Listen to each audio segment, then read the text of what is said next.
زمانہ بہت پرانا تھا۔ ایک ایسی سلطنت جہاں ظاہری ترقی، شان و شوکت اور طاقت تو عروج پر تھی، مگر دلوں سے ایمان، سچائی اور انصاف رخصت ہو چکے تھے۔ اس شہر کے لوگ بتوں کو سجدہ کرتے، پتھروں سے امیدیں باندھتے اور انسانوں کو خدا بنا بیٹھے تھے۔ بادشاہ خود کو سب سے بڑا معبود سمجھتا تھا اور اس کی اطاعت سے انکار کو سب سے بڑا جرم مانا جاتا تھا۔ اسی شہر میں چند نوجوان رہتے تھے۔ وہ نہ کوئی فوجی تھے، نہ عالم دین، نہ ہی بادشاہی خاندان سے تعلق رکھتے تھے، مگر ان کے دلوں میں ایک ایسی روشنی تھی جو پورے شہر کے اندھیرے پر بھاری تھی۔ وہ نوجوان ایک اللہ پر ایمان رکھتے تھے۔ وہ جان چکے تھے کہ یہ بت، یہ رسمیں، یہ جھوٹے معبود سب فریب ہیں۔ یہ نوجوان آپس میں اکٹھے ہوتے، خاموشی سے بات کرتے اور ایک دوسرے کو حوصلہ دیتے۔ ان میں سے ایک نے ایک دن کہا، ہم کب تک خاموش رہیں گے؟ سچ جاننے کے بعد خاموش رہنا بھی ایک جرم ہے۔ دوسرے نے جواب دیا، مگر اگر ہم نے اعلان کیا تو بادشاہ ہمیں زندہ نہیں چھوڑے گا۔ تیسرے نوجوان کی آنکھوں میں آنسو آ گئے۔ موت ایک دن آنی ہی ہے، مگر اگر ایمان کے ساتھ آئے تو وہ موت نہیں، کامیابی ہے۔ یہ نوجوان اچھی طرح جانتے تھے کہ ان کا راستہ آسان نہیں۔ اس سلطنت میں جو بھی بادشاہ کے مذہب سے ہٹتا اسے قید کر دیا جاتا یا عبرتناک سزا دی جاتی، مگر ایمان وہ طاقت ہے جو کمزور جسموں کو بھی پہاڑ بنا دیتی ہے۔ ایک دن شہر میں اعلان ہوا کہ سب لوگ شاہی دربار میں جمع ہوں۔ بادشاہ نے حکم دیا تھا کہ ہر شخص بتوں کے سامنے سجدہ کرے اور اپنی وفاداری کا ثبوت دے۔ یہ نوجوان بھی مجمع میں موجود تھے۔ جب سب لوگ جھکے تو یہ سیدھے کھڑے رہے۔ یہ لمحہ فیصلہ کن تھا۔ لوگوں نے انہیں دیکھا، سپاہیوں نے غور کیا اور بات بادشاہ تک پہنچ گئی۔ انہیں دربار میں پیش کیا گیا۔ شاہی دربار کی چمک دمک کے باوجود ان نوجوانوں کے دل مطمئن تھے۔ بادشاہ نے غرور سے کہا، تم سب میرے معبودوں کو کیوں نہیں مانتے؟ ان نوجوانوں نے ایک آواز ہو کر جواب دیا، ہمارا رب وہ ہے جس نے آسمانوں اور زمین کو پیدا کیا، ہم اس کے سوا کسی کو نہیں مانتے۔ دربار میں سناٹا چھا گیا۔ یہ جملے بادشاہ کے لیے تلوار سے زیادہ خطرناک تھے۔ اس نے غصے میں کہا، اگر تم نے رجوع نہ کیا تو تمہیں ایسی سزا دی جائے گی جس کی مثال نہ ہوگی۔ نوجوانوں نے کہا، ہم ایمان کے بعد کفر کی طرف نہیں لوٹ سکتے۔ بادشاہ نے انہیں کچھ مہلت دی، شاید اس امید پر کہ وہ ڈر جائیں گے، مگر یہ مہلت دراصل اللہ کی طرف سے ایک راستہ تھی۔ ان نوجوانوں نے شہر چھوڑنے کا فیصلہ کیا۔ وہ جانتے تھے کہ اگر یہاں رہے تو یا ایمان چھن جائے گا یا جان۔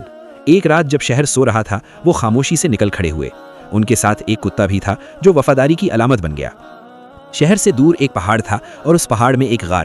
وہ غار نہ آرام دہ تھا نہ خوبصورت، مگر وہاں ایمان محفوظ تھا۔ انہوں نے غار میں داخل ہوتے ہی دعا کی، اے ہمارے رب، ہمیں اپنی رحمت عطا فرما اور ہمارے معاملے میں ہمارے لیے راہ راست بنا دے۔ یہ وہ لمحہ تھا جہاں انسان کی کوشش ختم ہوئی اور اللہ کی مدد شروع ہونے والی تھی۔ انہیں معلوم نہ تھا کہ یہ غار چند دنوں کی پناہ نہیں بلکہ صدیوں کی نشانی بننے والا ہے۔ وہ بس اتنا جانتے تھے کہ انہوں نے اللہ پر بھروسہ کر لیا ہے، اور جو اللہ پر بھروسہ کرے وہ کبھی ضائع نہیں ہوتا۔ جب وہ نوجوان غار کے اندر داخل ہوئے تو ان کے دلوں میں خوف بھی تھا اور امید بھی۔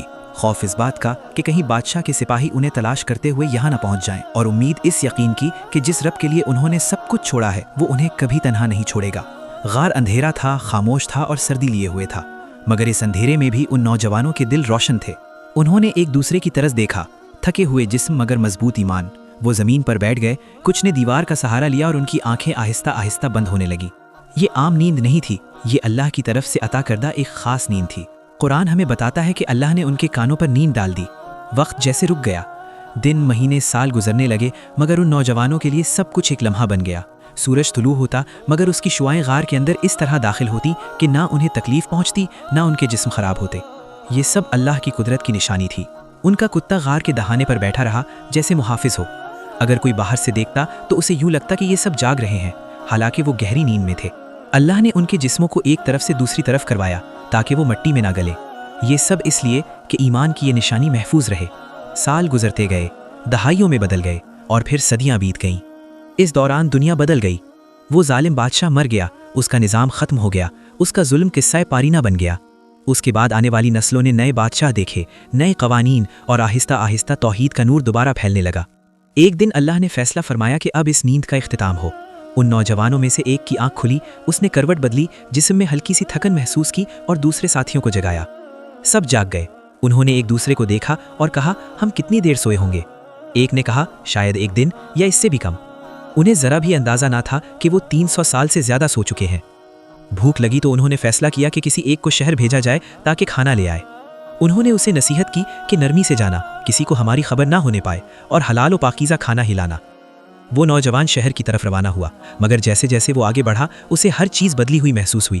سڑکیں مختلف، عمارتیں نئی، لوگ الگ لباس میں۔ سب سے عجیب بات یہ تھی کہ لوگ اب کھلے عام ایک اللہ کا ذکر کر رہے تھے۔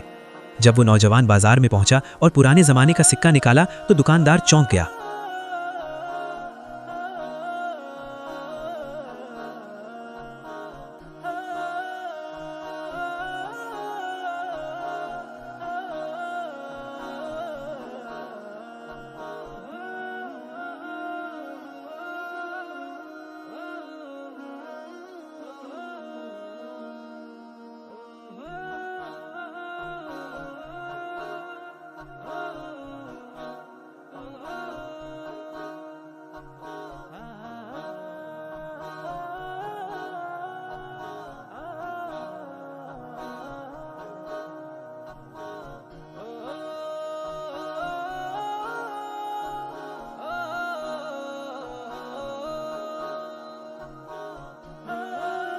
جب اصحاب کہف کی حقیقت لوگوں پر ظاہر ہوئی تو پورے شہر میں ایک عجیب کیفیت پیدا ہو گئی۔ یہ صرف ایک واقعہ نہیں تھا بلکہ اللہ کی قدرت کا زندہ ثبوت تھا۔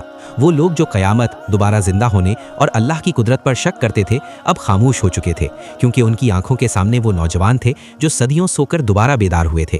لوگ جوک در جوک غار کی طرف جانے لگے۔ ہر شخص انہیں دیکھنا چاہتا تھا، ان سے بات کرنا چاہتا تھا، ان کی برکت حاصل کرنا چاہتا تھا، مگر اللہ کا فیصلہ کچھ اور ہی تھا۔ ان نوجوانوں کا مقصد پورا ہو چکا تھا۔ انہوں نے نہ حکومت مانگی، نہ شہرت، نہ عزت۔ ان کا کام صرف حق کی گواہی دینا تھا، اور وہ گواہی مکمل ہو چکی تھی۔ جب لوگ غار کے قریب پہنچے تو اللہ نے ان سب کی روحیں قبض فرما لیں۔ وہ دوبارہ اس دنیا میں امتحان کے لیے نہیں آئے تھے بلکہ صرف ایک نشانی کے طور پر لوٹائے گئے تھے۔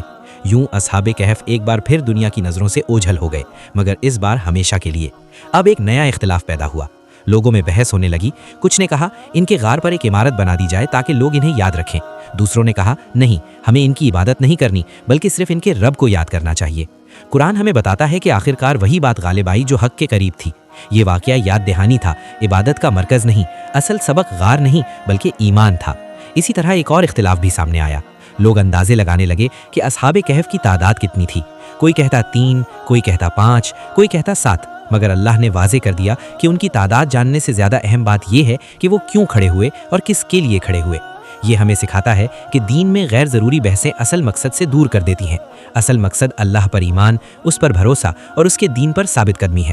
اصحاب کہف کی کہانی قیامت پر ایمان کو مضبوط کرتی ہے۔ جو اللہ صدیوں بعد انسانوں کو زندہ کر سکتا ہے، کیا وہ قیامت کے دن سب کو دوبارہ نہیں اٹھا سکتا؟ یہ سوال اب سوال نہیں رہا تھا بلکہ حقیقت بن چکا تھا۔ یہ نوجوان ہمیں یہ بھی سکھاتے ہیں کہ ایمان عمر، طاقت یا تعداد کا محتاج نہیں۔ نوجوانی اگر حق کے لیے ہو تو وہ تاریخ بدل دیتی ہے۔ اللہ کے لیے ایک قدم اٹھایا جائے تو اللہ 100 قدم آگے بڑھاتا ہے۔